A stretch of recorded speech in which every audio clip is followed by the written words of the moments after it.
नमस्कार दोस्तों, मैं विकास मिश्रा अपने वी मिश्रा क्लासेस में आपका स्वागत करता हूं। डियर फ्रेंड्स, आज हम बहुत ही important relational model in DBMS पढ़ेंगे, जो अक्सर आपके कॉलेज या यूनिवर्सिटी एग्जाम या फिर आपके इंटरव्यू में पूछा जाता है। दोस्तों, अगर आपने हमारे डीबीएमएस की सीरीज के पिछले वीडियो नहीं देखे हैं तो उसे जरूर देखें, जो कि आपको इसी प्लेलिस्ट में आसानी से मिल जाएंगे। तो चलिए डियर, स्टार्ट करते हैं बिना किसी देर के।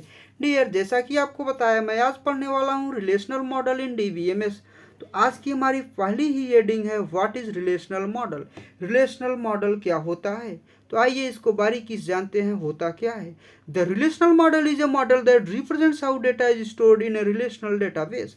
मतलब डियर, रिलेशनल मॉडल एक ऐसा मॉडल है जो रिप्रेजेंट करता है कि किस प्रकार रिलेशनल डेटाबेस में डेटा स्टोर रहता है। A relational database stores data in the form of tables और relations. A table is a set of columns and rows where column represent the attribute of an entity and rows represent records। मतलब dear, एक relational database data को tables relations के रूप में store करता है। Table जो है वह कॉलम और रो का एक सेट होता है, जहां कॉलम एक एंटिटी के एट्रीब्यूट्स को रिप्रेजेंट करता है और रोज जो होता है वो आपका रिकॉर्ड्स को रिप्रेजेंट करती है। The relational model was introduced in 1969 by E.F. Code had proposed। देखिए, रिलेशनल मॉडल को 1969 में E.F. कोड ने इंट्रोड्यूस किया।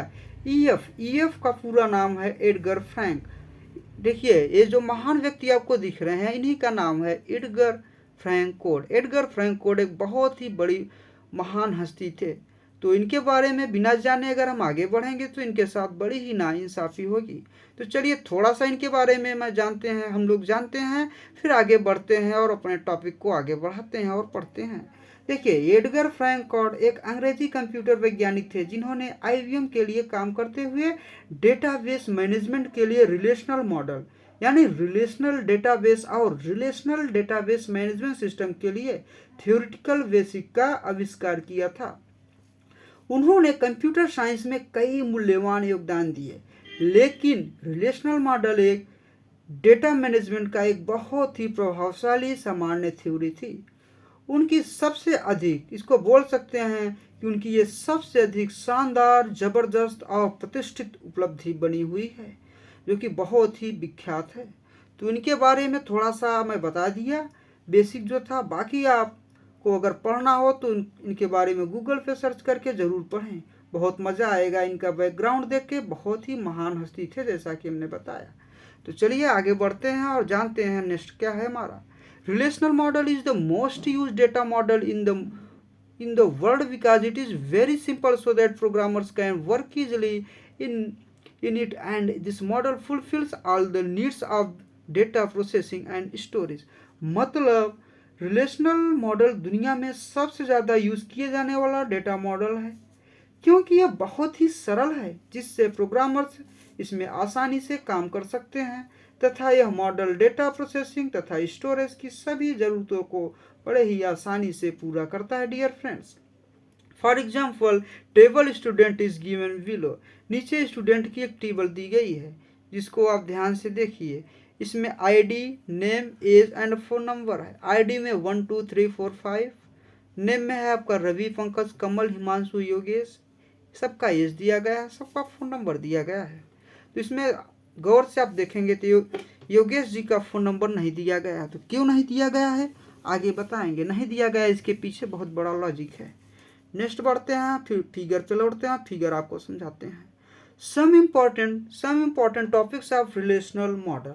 रिलेशनल मॉडल के कुछ महत्वपूर्ण टॉपिक्स के बारे में बात करते हैं। फर्स्ट है एट्रीब्यूट।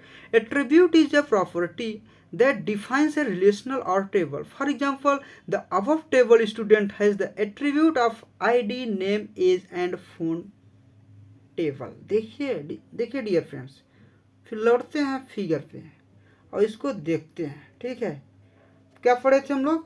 एट्रीब्यूट। देखिए इसमें क्या है कि एट्रीब्यूट एक ऐसी प्रॉपर्टी होती है जो कि रिलेशनल और टेबल को डिफाइन करती है। जैसे टेबल में student ID, student name, student age और स्टूडेंट फ़ोन नंबर, ये क्या है? ये स्टूडेंट के एट्रीब्यूट्स हैं, इसी को हम बोलते हैं एट्रीब्यूट्स। चलिए नेक्स्ट पढ़ते हैं टपल। टपल क्या होता है, भी मोस्ट इम्पॉर्टेंट है। टफल क्या होता है डियर फ्रेंड्स? टफल मतलब each rows of the table is called a tuple. There are 5 tuples in the above table, 1 tuple is shown below. देखिए इसमें क्या है कि टेबल की प्रत्येक रो को टफल कहते हैं। ऊपर दिए गए टेबल में 5 टपल्स हैं। देखिए 1 2 3 4, आईडी के नीचे देखिए 1 2 3 4 5 पे क्या है, इसके टप्पल हैं, 5 टप्पल हैं, जो कि आपको एक टप्पल हमने नीचे दिखा दिया है। ID name age phone Ravi वाला हमने यहाँ पे आपको दिखा दिया है। ठीक है, आगे बढ़ते हैं। अब बात करते हैं डिग्री की। बात करेंगे डिग्री की, तो डिग्री होती क्या है?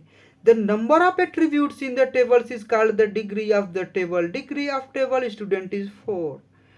टेबल में एट्रीब्यूट्स की संख्या को ही टेबल की डिग्री कहते हैं। टेबल स्टूडेंट की डिग्री 4 है। अभी हमने पढ़ा एट्रीब्यूट कितने थे? 4 थे। कौन कौन? एक आईडी हो गया, एक नेम, एक एज, एक फोन नंबर। देखिए ऊपर आपको दिख रहा होगा, इसी को एट्रीब्यूट भी बोलते हैं, इसी को हम डिग्री भी बोलते हैं। तो कभी कभी क्या होता है कि आपको टेबल दी जाएगी तो उसमें पूछ लेगा एग्जामिनर कि बताइए कि इसमें कितने डिग्री हैं, या पूछ लेगा कितने, क्या पढ़े थे ऊपर, कितने एट्रीब्यूट्स हैं। तो आप क्या बोलेंगे? 4 हैं। देखिए इसमें आईडी एक हो गया, नेम एक हो गया, एज एक हो गया, फोन नंबर एक हो गया, टोटल मिला के आपके 4 हो गए। नेक्स्ट डिग्री के बाद, डिग्री नहीं पढ़े सॉरी, टफल, हाँ डिग्री पढ़ चुके हैं। नेक्स्ट बढ़ते हैं। अब बात करते हैं कॉलम की। कॉलम की होता क्या है? Column presents the values of particular attributes। Here a column of the table student is shown।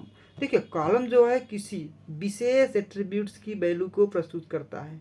यहाँ टेबल स्टूडेंट के कॉलम को दिखाया गया है। आप देखिए इसको 1 2 3 4 5, तो ये इसी को हम बोलते हैं कॉलम। ठीक है, कॉलम हमें लगता है आपको पता होगा पहले से ही, बहुत सिंपल है, कुछ नहीं है। नेक्स्ट है नल वैल्यू। नल वैल्यू मैं बताया था कि योगेश जी का फोन नंबर नहीं दिया गया है, इसके पीछे कुछ लॉजिक है। तो यही लॉजिक है, नल वैल्यू को मैं बताना चाहता था कि नल वैल्यू होती क्या है, इसीलिए योगेश जी का फोन नंबर हमने नहीं डाला था। तो अगर योगेश जी सुन रहे हो तो थोड़ा मतलब मुझसे नाराज ना हो बस। ठीक है, नहीं डाला था, उसके पीछे लॉजिक था। ओके, नल वैल्यूज क्या होता है?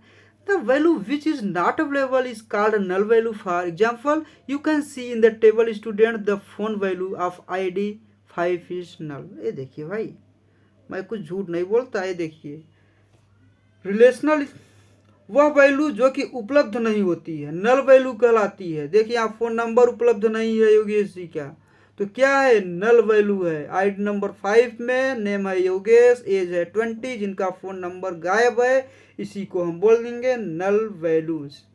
ठीक है, नेक्स्ट बढ़ते हैं। बात करते हैं रिलेशनल स्कीमा की, जो लास्ट है। रिलेशनल स्कीमा क्या होता है? Relational schema presents the table name along with its attribute like student, ID, name, age and phone। Table is a relational schema for student. Relational schema जो है वह table के नाम के साथ उसके एट्रीब्यूट्स को प्रस्तुत करती है या डिफाइन करती है। जैसे स्टूडेंट, स्टूडेंट की आईडी, स्टूडेंट का नेम, स्टूडेंट का एज एंड स्टूडेंट का फोन नंबर। टेबल स्टूडेंट के लिए एक रिलेशनल स्कीमा है डियर फ्रेंड्स। आज के लेक्चर में दोस्त इतना ही। Thank you.